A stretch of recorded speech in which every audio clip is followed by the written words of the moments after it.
Good evening.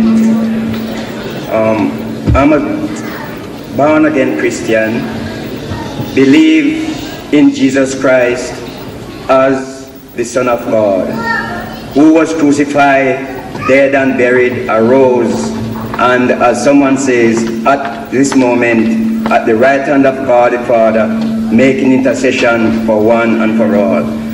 I do appreciate your teachings or whatever it may be about the Muslim faith, which I listen and according to what you have said, that those who believe in the Muslim faith should go and win those who believe in Christianity. I would like to know the reason why you want the Muslim to change the Christians and not the Christians to change the Muslim. You see, the Christians at the present moment, they are busy throughout the world. There are 70,000 crusaders, Christian crusaders are raising the dust in the world. The Christian world has produced more than 60,000 books against Islam from 1800 to 1950. More than 60,000. I was giving all these facts and figures at the previous meeting. There are some, out of the 70,000 missionaries that the Christian world, crusaders that I've sent out, 60% are Americans. 42,000 Americans are raising the dust in the world today. Your churches are busy. Here in Birmingham, you know, I don't know whether you know International Crusades from Canada. They have now moved to Birmingham. And they changed the name from International Crusades to International Teams. You know that? And they are now organizing teams of Christian missionaries to work among the Muslims of Birmingham. And I'm sure they're doing it here in Bradford. Christians of every denomination. Look, this young man gave his card. You know what it say? Youth for Christ. He has invited people to his home. He didn't have the guts or the temerity to ask a question. He wants these innocent people to come along for a cup of tea and biscuits so he can brainwash him. I want to know what he wants them to do at his house, when he didn't have the guts to come and ask a single question. So you say you are born again. You are born again. And I take it that your profession is preaching. Your profession is preaching. Your occupation is preaching. Yes, yes, you are a preacher. What are you preaching only to Christians? Are you preaching only to Christians? No, I try, as Christ said, go ye into all the world. You may ask, whereabout do I go away from England?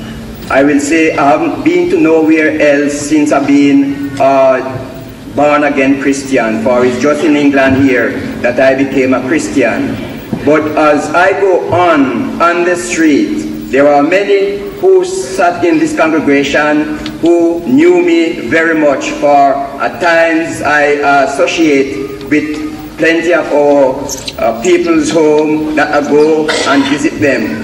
But my whole aim and desire is, as Christ says, tell it to the world, tell it to the nation. Christ in his loss, going away from the earth, according to St. John chapter 17, he prayed that his Father should glorify him. He said, now the time has come when I will be leaving these here, and I pray for them that you may keep them. They are in the world, but not of the world.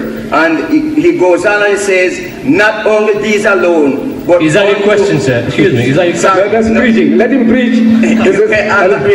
An opportunity like this he'll never get again in his lifetime. So many Muslims that they can hear him. Now you see, this is what I say, this born again sickness. You don't know the rights of others. People, they're born again, they don't know about the rights. There's an Englishman comes along and he's going round and round in circles. He's not a speaker, he says, and he wastes everybody's 10 minutes. You see, he's born again. Everyone that is born again, he comes along to preach and he goes. Your question now, as much as you feel that you should share your faith with others, we are commanded more directly to address you.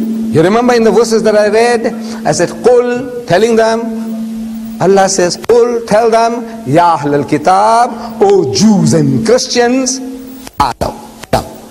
See, we are told to call the Jews and you more directly by name. Ta'alaw ila kalimatin sawa'in baynana wa baynakum. That we come to common terms as between us and you. Let us get onto a common platform.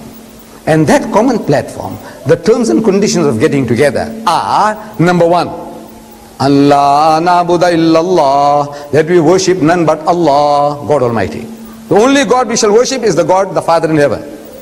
Not Moses, not David, Solomon, Jesus or Muhammad, but the Father in heaven. Let's worship Him. We said, yes, but He is a triune God. He is 3 in 1. So we are told to tell you, وَلَا تَقُولُوا ثَلَاثَ. Don't say Trinity. Intahu khairul lakum. This is, stop, it will be better for you. Innama Allahu ilahun wahid. For your God is one God. He's not 3 in 1. So all these instructions are given to us to bring you back to the path, because you have drifted away. Instead of worshipping the Father in heaven, you are worshipping Jesus. Am I right? You are worshipping Jesus. Yes. Jesus is your Lord. Yes, but the Bible tells us no man go to God except through Jesus Christ. Thank you. You see, this is a sickness. What Jesus said was, He says, I am the way, the truth and the life. That's right. No man cometh unto the Father but by me. Yes.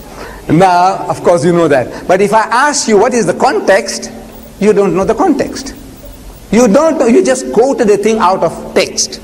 You see, if you quote anything out of context, it's a pretext for preaching what you want to preach. That's what you have been doing. I am asking you or any other Christian that is there, what is the context of that verse?